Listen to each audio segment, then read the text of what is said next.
শুরুতেই নজর রাখবো, চলতি বছর হচ্ছে না বিশ্ববঙ্গ বাণিজ্য সম্মেলন।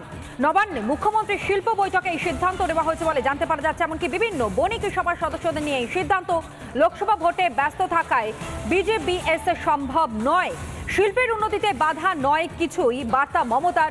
শিল্পপতিরা চাইলেই জমি নিতে পারেন, রাজ্যের হাতে ল্যান্ড ব্যাংক তৈরি রয়েছে। নবান্নে বৈঠকে মন্তব্য মমতা বন্দ্যোপাধ্যায়। মমতা বন্দ্যোপাধ্যায় এই মন্তব্য, এই দাবি একাধিকবার করেছে তনয়া। এবং আমরা দেখেছি সৌরভ গাঙ্গুলি তিনিও বিদেশের মাটিতে দাঁড়িয়ে শিল্পের কথা বলছেন, কিন্তু সেই সৌরভ গাঙ্গুলির শালবনীতে শিল্প হয়ে ওঠেনি। একদমই তাই। সদিচ্ছা আদৌ রাজ্যের কি রয়েছে সেই নিয়ে প্রশ্ন ইতিমধ্যে উঠতে শুরু করে দিয়েছে। বিজেপি সাংসদ শ্রমিক ভট্টাচার্যের বক্তব্য শোনাই। শিল্প সম্ভাবনা পশ্চিমবঙ্গে এই মুহূর্তে নেই।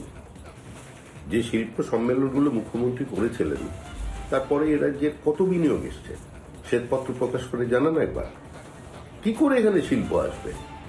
আইন শৃঙ্খলার এই চরম অবনতি, lower judiciary is under threat, urban ইনফ্রাস্ট্রাকচারের অভাব, সরকারের নির্দিষ্ট কোনো জমি নীতি নেই।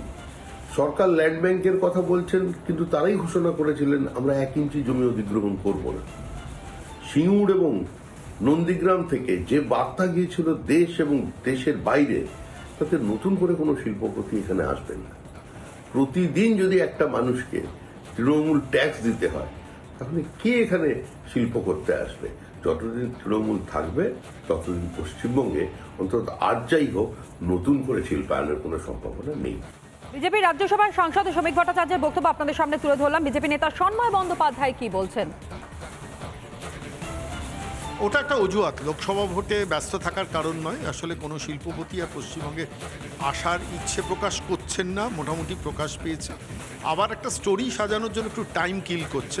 আমি যা খবর পেয়েছি অনেকদিন ধরেই পাচ্ছিলাম যে বিদেশি অতিথিরাও আর আসতে চাইছেন না এই বাংলায়।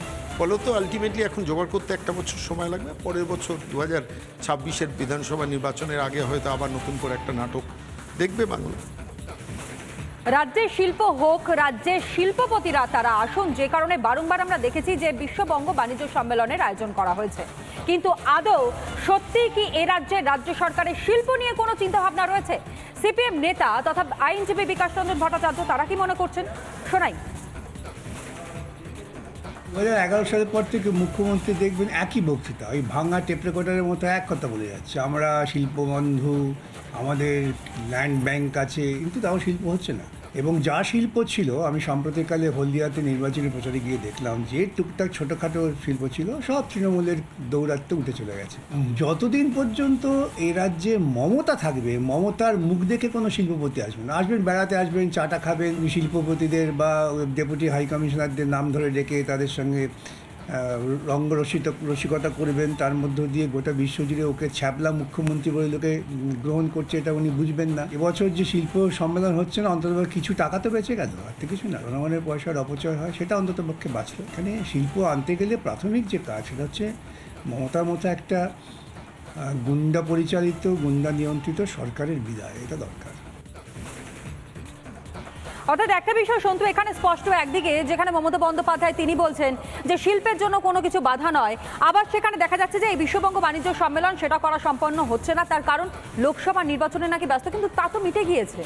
শুধু তাই নয় তনয়া, আমাদের মনে রাখতে হবে যে বিদেশের মাটিতে গিয়ে সৌরভ গাঙ্গুলি মমতা বন্দ্যোপাধ্যায়কে পাশে বসিয়ে বলেছিলেন শালবনীতে তিনি কারখানা গড়তে চান, এবং সেখানে তিনি স্পষ্ট করে দিয়েছিলেন কার্যত কারখানা হতে চলেছে, কিন্তু সেই কারখানাও আটকে রয়েছে জমি জটে।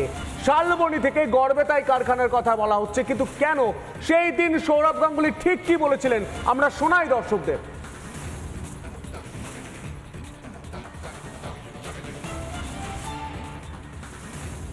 We've just started building our third steel plant in the state of West Bengal. You know, a lot of us believe that I only played the sport, but we started a small steel plant in 2007, and in the next 5 to 6 months we will start building our new steel plant in Mednipur.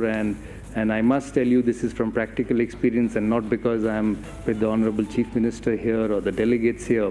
The entire process just took 4 or 5 months to complete. আর এই বিষয় নিয়ে আমরা কথা বলেছিলাম শ্রমিক ভট্টাচার্য এবং সন্ময় বন্দ্যোপাধ্যায়ের সঙ্গে। তাঁরা ঠিক কি বলছেন শুনবো। এ রাজ্যের যারা শিল্পপতি মুখ্যমন্ত্রীর সঙ্গে একই মঞ্চে দাঁড়িয়ে বলেন যে পশ্চিমবঙ্গে এত ভালো বিনিয়োগের পরিস্থিতি অতীতে কোনোদিন তৈরি হয়নি। সেই শিল্পপতিদের ব্যালেন্স শিট দেখুন গত 8 বছরে তারা এ রাজ্যের পুঁজি ভিন্ন রাজ্যে সরিয়ে নিয়ে চলে যাচ্ছে। সৌরভ গাঙ্গুলির ওটা ঘোষণা ছিল। সৌরভ গাঙ্গুলি ওটা একটা বক্তৃতা করবার জন্য লোকজন ধরে এনে করিয়ে দেওয়া হয়েছে। ওখানে কোনোদিনই সৌরভ গাঙ্গুলির ইস্পাত কারখানা তৈরি হতো না। এই সমস্ত মিথ্যাচার পশ্চিমবঙ্গের মানুষ বোঝে।